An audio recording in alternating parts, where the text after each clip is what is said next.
कि अब इन विश्वविद्यालयों में हमारे जो ये 1.25 या 1 लाख बौद्धिक शिक्षक पहुंचे हैं, ये रोज 100, 200, 500 विद्यार्थियों से बात करते हैं और इनका जो संबोधन है, इनकी जो क्लास टीचिंग है, ये क्लास टीचिंग इतनी बढ़िया हो रही है कि मैं कहता हूं कि अब हमारी क्लासेस के अंदर बहुत जबरदस्त तरीके से वैज्ञानिक बातें हो रही हैं, बहुत जबरदस्त तरीके से लोकतांत्रिक बातें हो रही हैं। हमने कभी सावित्रीबाई फुले के बारे में नहीं पढ़ा, लेकिन आज सारे बच्चे सावित्रीबाई फुले के बारे में पढ़ रहे हैं, आज सारे बच्चे जो हैं बाबा साहब के बारे में पढ़ रहे हैं। तो एक नए तरह की क्रांति, इसको कह सकते हैं कि वैचारिक क्रांति आ रही है। इसलिए जो विरोधी पक्ष के लोग हैं, उन्होंने कहा कि शिक्षा को ध्वस्त कर दिया जाए, शिक्षा को समाप्त कर दिया जाए। जिस तरीके से प्राथमिक शिक्षा को खत्म किया उन्होंने, उसी तरीके से बड़ी शिक्षा को भी या उच्च शिक्षा का भी प्राइवेटाइजेशन करके, उसका निजीकरण करके उनको उद्योगपतियों के हाथ में दे दिया जाए। लेकिन साथियों, आज ये जो 5 करोड़ लोग हैं जो रिजर्वेशन के लाभार्थी हैं, और ये लगभग 2.5 लाख लोग जो यूनिवर्सिटीज के अंदर पहुंचे हैं, एक जबरदस्त सामुच्चय इनके अंदर पैदा हुआ है। और मुझे नहीं लगता कि दुनिया की कोई भी ताकत जो है अब इस आंदोलन को, जो हमारे महापुरुषों के बाबा साहब ने जो 23 सितंबर 1917 को जो प्रण लिया, जो संकल्प लिया और अपना सब कुछ निछावर किया, उस व्यवस्था को अब कोई पीछे ले जा सकता है।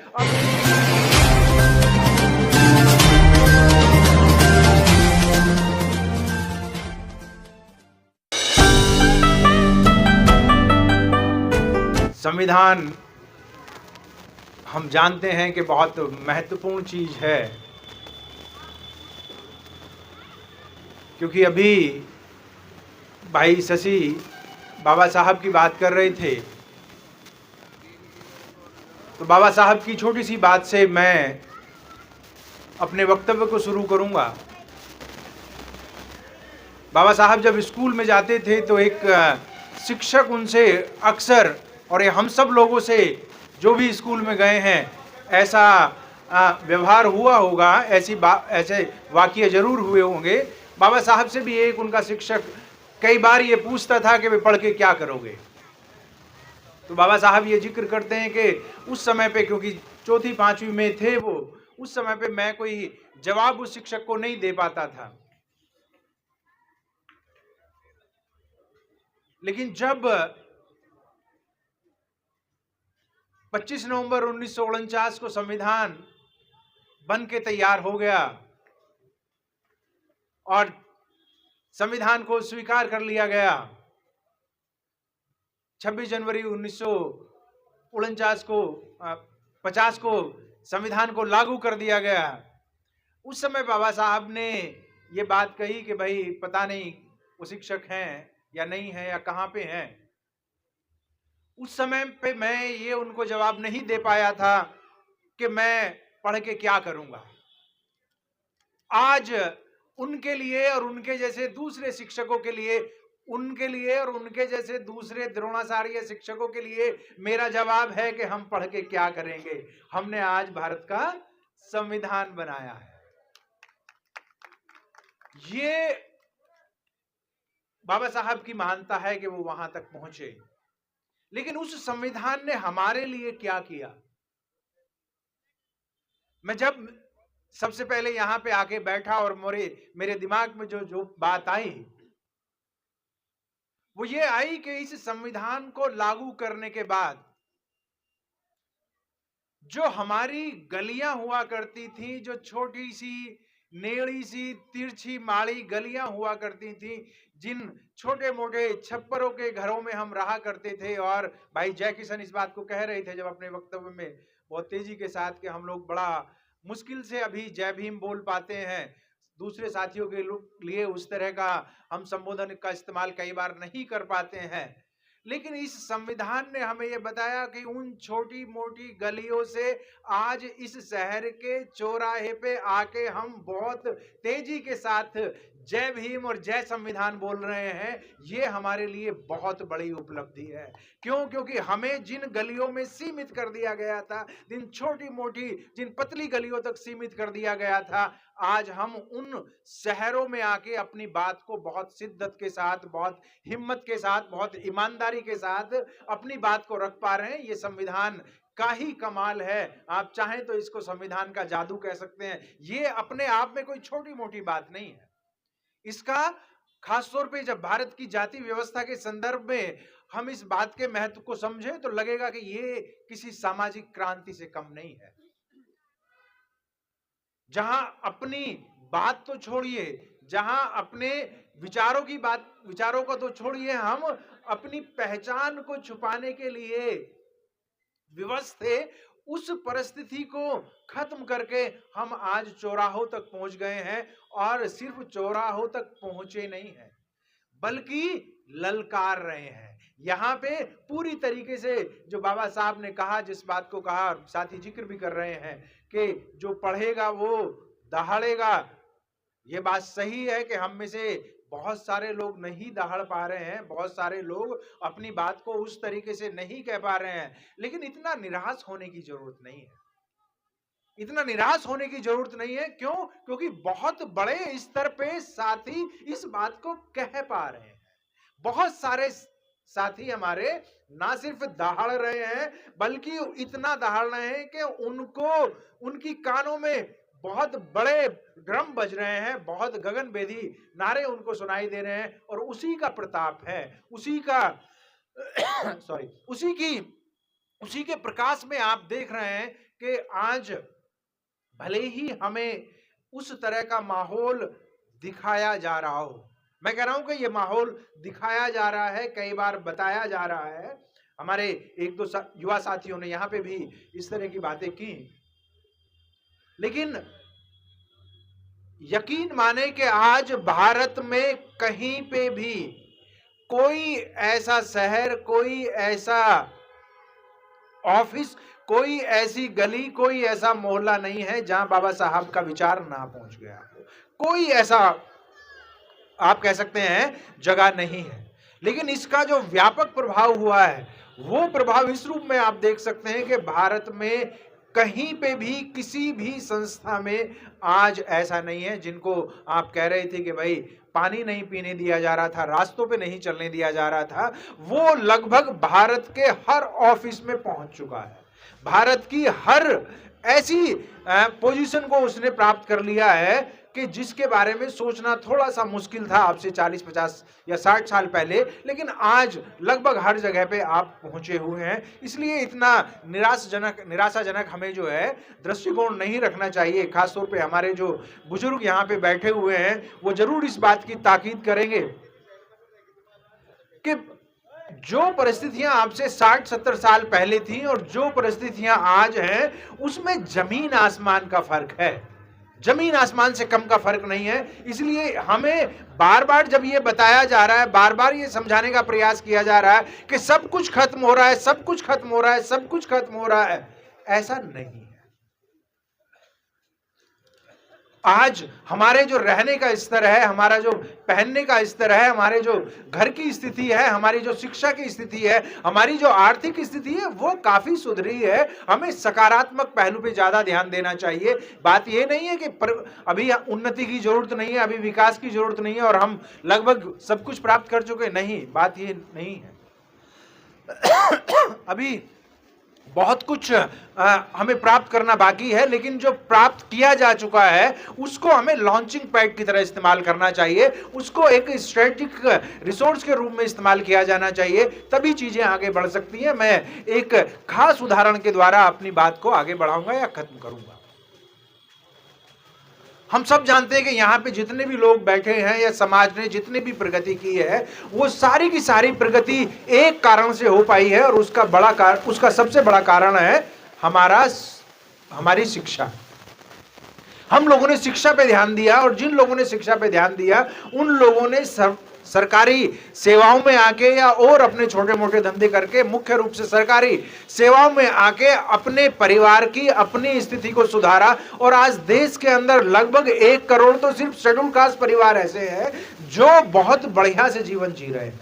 उसी तरीके से कम 50 लाख शेड्यूल टाइप परिवार भी इस तरह के हैं। और अभी नया रिजर्वेशन लागू हुआ है ओबीसी के लिए। नया से मतलब ये है कि पिछले 20-25 साल से लागू हुआ है उनके पास भी, लेकिन 2-2.5 करोड़ परिवार उनके भी इस तरह के हो गए हैं जो बहुत अच्छा जीवन व्यतीत कर रहे हैं। अगर उनके जिनके पास जमीनें हैं उनको छोड़ दिया जाए तो ये कुल मिला के भारत में इस समय पे लगभग 5 करोड़ परिवारों की आर्थिक स्थिति, उनकी शैक्षणिक स्थिति काफी अच्छी हुई है। और इन 5 करोड़ लोगों ने क्या कमाल किया है, इसको आप थोड़ा सा इस रूप में समझने का प्रयास करें कि जब अभी जयप्रकाश जी, आनंद प्रकाश जी कह रहे थे, दूसरे साथियों ने भी इस बात को कहा, हमारे प्रधान साहब जो हैं बालेराम जी, जो जिस दर्द को, जोश को बताने का प्रयास कर रहे थे कि भाई जब हम अच्छी चीजें पहनते हैं, जब हम अच्छा खाना खाते हैं तो उनको दर्द होता है, उनको समस्या होती है, लेकिन उस सब के बावजूद भी कम से कम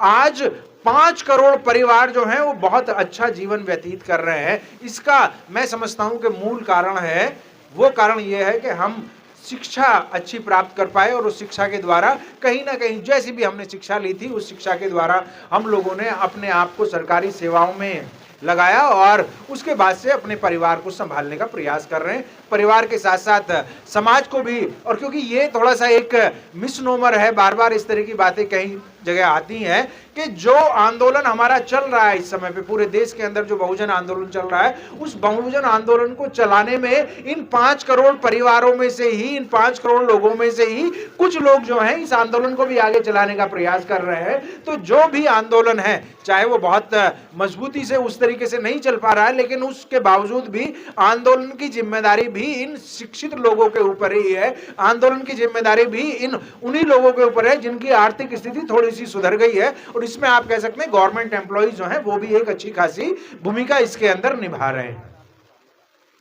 अभी तक क्या हो रहा था? अभी तक ये हो रहा था कि हमारे ये जो परिवार हैं, ये जो लोग हैं, ये अपने तरीके से समझाने का प्रयास कर रहे थे, कुछ साथियों को बताने का प्रयास कर रहे थे। जैसे कि अब यहाँ पे हमारी आपकी बातचीत हो रही है और यहाँ पे 100-125 लोग के आसपास हम लोग बैठे हुए हैं। इन 100-125 लोगों को इकट्ठा करने में कितनी एनर्जी कुलदीप जी, संदीप जी और उनकी टीम को लगानी पड़ी है, मैं समझ सकता हूं। बहुत जबरदस्त एनर्जी उनको लगानी पड़ी होगी। लेकिन यहाँ पे कुल मिला के घंटे 2 घंटे हमारी बात होगी, उसके बाद आप अपने घर चले जाएंगे, हम अपने घर चले जाएंगे। इसका बहुत बड़ा प्रभाव नहीं होगा जब तक कि ये हमारा जो संवाद है निरंतर चलता रहे, जब तक कि इसको हमेशा हम आगे बढ़ाते ना रहे। लेकिन ये संभव नहीं है, ये इतना आसान काम नहीं है। ना आपके लिए यहाँ पे रोज आना संभव है, ना बाकी साथियों के लिए जो हमारे आयोजक हैं उनके लिए इस तरह का कार्यक्रम करना संभव है, और ना ही हम लोगों के लिए आना संभव है। बहुत गिने चुने लोग कर पाते हैं, और जो अपना पूरी एनर्जी इसमें लगाते हैं वो बाद में बहुत निराश और हताश हो जाते हैं। और इसका ये कारण है कि बहुत सारे बुजुर्ग हमें ये कहते हुए मिलते हैं, हमारे जो सीनियर कार्यकर्ता हैं ये कहते हुए मिलते हैं कि भाई हमने पूरा जीवन लगा दिया लेकिन ये समाज नहीं सुधर रहा। बालेराम जी जब मेरे बराबर में बैठे थे वो भी ये सवाल कर रहे थे कि भाई कैसे सुधरेगा ये। अगर मैं 100% इसमें अपना लगा दूंगा, चाहे पैसा लगाऊं, चाहे अपना समय लगाऊं, चाहे अपना ज्ञान लगाऊं, चाहे अपना शरीर लगाऊं, तो 60 साल की उम्र तक आते आते घोर निराशा हो जाएगी, क्योंकि काम बहुत बड़ा है। यही समाज हमारा इस तरीके से चलने का प्रयास कर रहा था। लेकिन अब हमारे पास एक आशा की किरण है, अब हमारे पास एक आशा की किरण है, और वो बहुत मजबूती से काम कर रही है। वो क्या चीज है साथियों? इस समय पे देश के अंदर लगभग 1100 यूनिवर्सिटीज हैं, 1100 यूनिवर्सिटीज देश के अंदर इस समय पे हैं, और इन 1100 यूनिवर्सिटीज के अंदर लगभग 15 लाख शिक्षक काम कर रहे हैं। 15 लाख शिक्षक इन यूनिवर्सिटीज में काम कर रहे हैं। इन 15 लाख में से आधे सरकारी में हैं और आधे प्राइवेट में हैं। जो प्राइवेट सेक्टर, जो सरकारी क्षेत्र में काम करने वाली यूनिवर्सिटीज हैं, इन यूनिवर्सिटीज के अंदर लगभग 2.5 लाख शिक्षक जो हैं इस समय शेड्यूल कास्ट, शेड्यूल ट्राइब्स और ओबीसी समाज के पहुंच चुके हैं। ये प्रोफेसर के लेवल पे ना हो, भले ही जो सबसे ऊपर का लेवल है वहां पे भले ही ना हो, लेकिन एसोसिएट प्रोफेसर और असिस्टेंट प्रोफेसर जो मतलब एंट्री पॉइंट है वहां पे पहुंच चुके हैं, जो सबसे ज्यादा बच्चों को पढ़ाते हैं। अब ये 1.25 लाख लोग पहुंचे हैं, मैं नहीं कहता, सॉरी 2.5 लाख लोग पहुंचे हैं। मैं ये नहीं कहता कि ये 2.5 लाख जो हैं सारे के सारे बुद्धिवादी लोग हैं, सारे के सारे लोकतांत्रिक हैं, सारे के सारे बाबा साहब के और हमारे महापुरुषों के विचारों के समर्थक हैं, मैं ये नहीं कहता। लेकिन ये मैं जरूर कहूंगा अपने अनुभव से, मेरा भी क्योंकि पिछले 25-30 साल का इस क्षेत्र में अनुभव है, कि इनमें से कम आधे लोग ऐसे हैं जिनके पास मां सावित्रीबाई फूले, ज्योतिबा फूले, साहू जी महाराज और हमारे जितने भी नायक नायिकाएं हुई हैं, बाबा साहब से लेके मान्यवर कांसीराम साहब तक, उनके विचारों का ज्ञान वहां तक पहुंचा है। और ये लोग अपनी उस मानवीय विचारधारा के आधार पे, उस वैज्ञानिक विचारधारा के आधार पे अपने क्लासरूम्स में, जैसे मैं शुरू कर रहा था जब, तो मैं कह रहा था कि 100 लोगों को यहां पे इकट्ठा करने में हमें कितना मुश्किल रहा, लेकिन हम रोज हफ्ते में 5 दिन, या जो राज्य सरकार है वहां पे हफ्ते में 6 दिन, कभी 100, कभी 200, कभी 400 छात्रों को, जो कि 18 से 25 साल की उम्र के हैं, रोज इन छात्रों को पढ़ा रहे हैं। मान्यवर कांसीराम साहब ने इस बात को कहा कि भाई पहले तो सुनते थे कि ऐसी स्थिति आ रही थी कि हमें पढ़ने नहीं दिया जाता था। हालांकि ये बात बहुत सही नहीं है। आप ताज्जुब करेंगे कि मैं ये बात क्यों कह रहा हूं कि हमें पढ़ने नहीं दिया जाता था। ये बात बहुत सही नहीं है, मतलब पूरी तरीके से सही नहीं है। सिर्फ एक उदाहरण से, कि क्यों, कि भाई 13वीं शताब्दी तक, 13वीं शताब्दी मतलब अंग्रेजों के आने से लगभग 400 साल पहले तक, या जब उन्होंने यूनिवर्सिटीज वगैरह शुरू की, सावित्रीबाई फूले ने और ज्योतिबा फूले ने 1848 में स्कूल शुरू किया, तो उनके आने तक लगभग ये जो 500 साल का पीरियड था, उससे 500 साल पहले तो जो यूनिवर्सिटीज यहां पे थी, नालंदा विश्वविद्यालय था, विक्रमशिला विश्वविद्यालय था, उद्दंतपुरी, या आपके इवन तक्षशिला से लेके 13वीं शताब्दी तक जो विश्वविद्यालय थे, वो विश्वविद्यालय तो सारे के सारे आपके थे। और उसमें अगर बुद्धिस्ट लोगों ने वो विश्वविद्यालय बनाए थे, तो फिर निश्चित रूप से आप उसमें पढ़ रहे थे और उसमें पढ़ा रहे थे। तो इसको पुराना बहुत पीछे तक खींच के लेके जाने की जरूरत नहीं है कि भाई आपको हजारों साल से पढ़ने नहीं दिया जा रहा था। ये अननेसेसरी अपने मनोबल को गिराने वाली बात हो जा रही है, क्योंकि 13वीं शताब्दी तक तो सारे विश्वविद्यालयों के निर्माता आप थे। आपने उन विश्वविद्यालयों का निर्माण किया था, विश्व स्तरीय विश्वविद्यालयों का निर्माण किया था। तो वो अपने विरोधियों के लिए तो किया नहीं होगा, वो अपने लिए भी किया होगा, और बाकी लोग भी उसमें आ रहे थे, तभी दुनिया के छात्र वहां पे आते थे। आप जानते हैं कि 10,000 लोग नालंदा विश्वविद्यालय में 10,000 छात्र पढ़ते थे। तो कोई स्कूल ही या कॉलेज ही नहीं था उन 500 साल के बीच में, इसलिए प्रॉब्लम हो रही थी। ये लंबी बात है, इसको कभी दूसरे तरीके से आगे बढ़ाएंगे। लेकिन जिस बात को मैं कहने का प्रयास कर रहा था कि अब इन विश्वविद्यालयों में हमारे जो ये 1.25 लाख या 1 लाख बौद्धिक शिक्षक पहुंचे हैं, ये रोज 100, 200, 500 विद्यार्थियों से बात करते हैं। और इनका जो संबोधन है, इनकी जो क्लास टीचिंग है, ये क्लास टीचिंग इतनी बढ़िया हो रही है कि मैं कहता हूं कि अब हमारी क्लासेस के अंदर बहुत जबरदस्त तरीके से वैज्ञानिक बातें हो रही हैं, बहुत जबरदस्त तरीके से लोकतांत्रिक बातें हो रही हैं। हमने कभी सावित्रीबाई फूले के बारे में नहीं पढ़ा, लेकिन आज सारे बच्चे सावित्रीबाई फूले के बारे में पढ़ रहे हैं, आज सारे बच्चे जो हैं बाबा साहब के बारे में पढ़ रहे हैं। तो एक नए तरह की क्रांति, इसको कह सकते हैं कि वैचारिक क्रांति आ रही है। इसलिए जो विरोधी पक्ष के लोग हैं, उन्होंने कहा कि शिक्षा को ध्वस्त कर दिया जाए, शिक्षा को समाप्त कर दिया जाए। जिस तरीके से प्राथमिक शिक्षा को खत्म किया उन्होंने, उसी तरीके से बड़ी शिक्षा को भी, या उच्च शिक्षा का भी प्राइवेटाइजेशन करके, उसका निजीकरण करके उनको उद्योगपतियों के हाथ में दे दिया जाए। लेकिन साथियों, आज ये जो 5 करोड़ लोग हैं जो रिजर्वेशन के लाभार्थी हैं, और ये लगभग 2.5 लाख लोग जो यूनिवर्सिटीज के अंदर पहुंचे हैं, एक जबरदस्त सामुच्चय इनके अंदर पैदा हुआ है। और मुझे नहीं लगता कि दुनिया की कोई भी ताकत जो है अब इस आंदोलन को, जो हमारे महापुरुषों के बाबा साहब ने जो 23 सितंबर 1917 को जो प्रण लिया, जो संकल्प लिया और अपना सब कुछ निछावर किया, उस व्यवस्था को अब कोई पीछे ले जा सकता है, अब इसको कोई ध्वस्त कर सकता है। छोटी मोटी हमेशा संकट आते हैं, हम लोग सैकड़ों संकटों को झेलते हुए जमीन के नीचे से यहां तक पहुंचे हैं, इसलिए इतना घबराने की जरूरत नहीं है। हाँ, चैलेंज जरूर है, चुनौती जरूर है, लेकिन अगर हम सिर्फ खड़े हो जाएंगे, अगर हम अपनी बात को ईमानदारी से कहना शुरू कर देंगे, तो सामने वाले की कोई हिम्मत नहीं है, सामने वाले की कोई ताकत नहीं है कि वो आपका रास्ता काट सके। रास्ता रोकने की तो बात छोड़ दीजिए। आज का समय जो है, मैं कहता हूं कि भारत का पिछले हजारों साल का, कम से कम पिछले 1000 साल का आज का समय सबसे बढ़िया समय है, जिस पे आप पूरी तरीके से स्वतंत्र हैं और अपनी आप की खुद की जो इच्छा है, अपना आपका खुद का जो विश्वास है, वो आपको जहां चाहे वहां पे लेके जा सकता है। बस मैं इस अपील के साथ अपनी बात को समाप्त करूंगा कि किसी भी परिस्थिति में अपने बच्चों को सिर्फ पढ़ाइए नहीं, बल्कि जो भी सर्वोत्तम शिक्षण संस्थाएं हैं, जो भी सर्वोत्तम शिक्षण संस्थाएं हैं, उनमें अपने बच्चों को पढ़ाने का प्रयास कीजिए। बड़ी यूनिवर्सिटीज में अपने बच्चों को पढ़ाने का प्रयास कीजिए और अगर संभव हो तो देश से बाहर अपने बच्चों को भेजने का प्रयास कीजिए। रास्ता थोड़ा मुश्किल जरूर है, लेकिन असंभव नहीं है।